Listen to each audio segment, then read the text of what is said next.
আজ হচ্ছে আমার সেকেন্ড বিবাহবার্ষিকী। তো যেহেতু আমি এখন মায়ের বাড়িতে আছি, তো সেলিব্রেটটা মায়ের বাড়িতেই করা হবে। আর সারাদিন কী কী করি সেটাই তোমাদের সাথে একটু একটু করে শেয়ার করব। আর এই যে আলমারিটা পেছনে দেখছো, এখানে আমি গোটা প্রেগনেন্সি জার্নিটা মানে একটু একটু করে ভিডিও করেছি। তাই ওই জায়গাটা আমার কাছে খুবই প্রিয়, কারণ আমি ওখানে একটা স্ট্যান্ড টাইপের পেতাম, তোমার ভিডিও করতে সুবিধা হতো। তো আমি স্নান টান করে নিয়েছি, এইদিকে বাবা মেয়ে খেলা করছিল।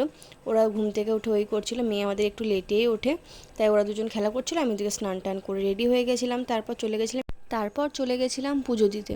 আমরা ভেবেছিলাম আজকে দিনটা একটু মন্দিরে গিয়ে পুজো দিয়ে আসবো, কিন্তু মানে আগের দিন যেহেতু মামার রিসেপশন ছিল, তো বাড়ি আসতে অনেক রাত হয়ে গেছিলো। রাত বলতে প্রায় 12:30 একটা তো সময় বাড়ি এসেছি, শুধু শুধু 2টা বেজে গেছিলো। আর মেয়ে আমাদের এমনিতেই তাড়াতাড়ি সকালে ঘুম থেকে ওঠে না, 11টা না বাজলে।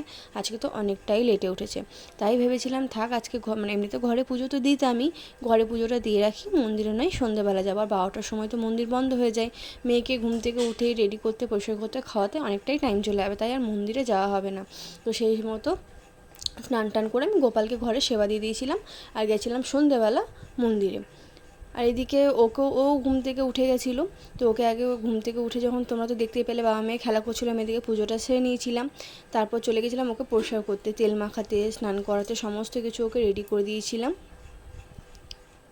এই যে দেখো আমরা দুজনেই রেডি।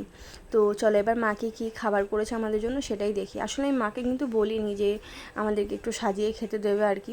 তো আমার এটা খুব ইচ্ছে ছিল যে বিবাহবার্ষিকীর দিন আমাদের দুজনকে কেউ সাজিয়ে খেতে দিক, তো যেটা হয়তো মাই পূরণ করে দিয়েছে। তো মা সমস্ত রকম আর কি 5 রকম ভাজা, একটা তরকারি, সমস্ত রকম করে সাজিয়ে আমাদেরকে খেতে দিয়েছিলো। তো কী কী রান্না ছিল সেগুলো তোমাদের সাথে শেয়ার করি। এদিকে বেগুন ভাজা ছিল, ঢ্যাঁড়স ভাজা ছিল, পটল ভাজা ছিল, একটু কুমড়ো ভাজা, আলু ভাজা, ওদিকে পাঁপড় ভাজা, এদিকে ছিল মাটন, ডাটা আলু পোস্ত, আর ছিল মাছের মানে ঝাল আর কি। তো আমি যেহেতু মাটন খাই না, বলতে কোনো কিছুই খাই না, মাটন বা চিকেন দুটোই খাই না, তো আমার জন্য যেহেতু মাছ করা হয়েছিল, আর আমি না মাটনের চর্বি খেতে খুব ভালোবাসি, তো আমাকে সেজন্য চর্বিটা দেওয়া হয়েছিল। তারপরে এই যে সন্ধ্যাবেলা রেডি হয়ে গেছিলাম পুজো দিতে যাওয়ার জন্য। এই যে শাড়িটা দেখছো, এটা আমার খুব প্রিয় শাড়ি, মানে অনেকদিন থেকে আমার নেওয়ার ইচ্ছে ছিল, তো সেটা দিয়েছিল, তো আমি ওটাই বিবাহবার্ষিকীর দিন পরেছিলাম। আর এই যে দেখছো বাবা তার মেয়েকে প্রথমবার জুতো পরাচ্ছে, ওনা এর আগে কোনোদিন জুতো পরায়নি ওকে, মানে আমি সবসময় পরিয়েছি, তো ও বলছিল দাও আমি চেষ্টা করি, তো ঠিকঠাকই পরিয়েছিল, কোনো অসুবিধা নেই। তারপর চলে গেছিলাম মৌমাছি মন্দিরে পুজো দেওয়ার জন্য। আর মেয়েটা না একটু গরমে খুব মানে অস্বস্তি হচ্ছিলো, তাই কোনো রকম মানে ওকে পুজো দিয়ে আমরা বাড়ি চলে এসেছিলাম তাড়াতাড়ি। আর বাইরে বেরোলে আমার মেয়েকে নিয়েই ওই হাঁটে, আমি রাস্তায় ঠিক অতটা হাঁটতে পছন্দ পারি না আর কি। তারপর রাত্রেবেলাও দেখি মা আমাদেরকে সাজিয়েই খেতে দিয়েছে সমস্ত কিছু। তো আজকের দিনটা খুব ভালো কেটেছে।